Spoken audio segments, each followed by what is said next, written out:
I think people need to trust where they're getting their news from, and it needs to be accurate.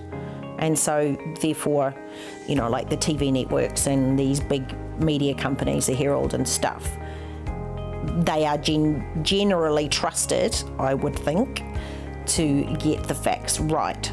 And I think people are happy. So I think that's why it's more important about where you get it as opposed to how you get it.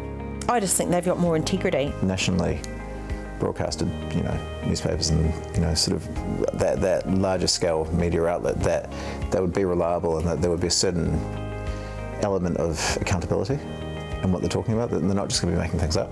You know, that they're going to make sure that it's factual and, again, checked. I think that we've got a good foundation of reporting, and that there is that level of transparency there in the media. So you can generally trust me for, you know, factual articles and, you know, stories and things like that, that you can trust what's going to be printed. Facebook is full of crap. I mean, there is no question. And Google is only as good as what people have clicked on and linked to and what have you. So it's a numbers game, which doesn't represent anything beyond being a numbers game.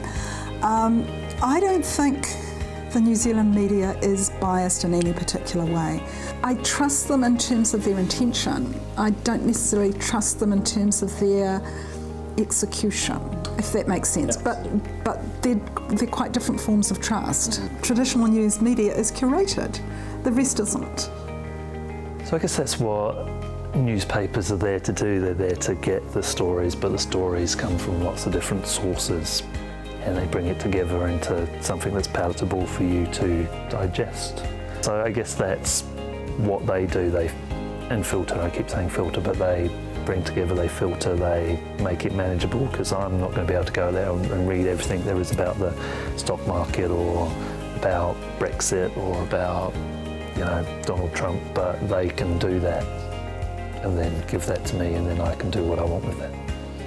Facebook isn't really a serious platform. It's more of a, hey, having a good time, social kind of, you know, that kind of thing. I think, as I say, the newspapers, they've kind of, the whole point of a newspaper is, and to be a journalist, is to be, you know, fair and balanced, and to be objective, not subjective, to kind of take everything in and just report the news, try not to take a side. So I probably would trust that more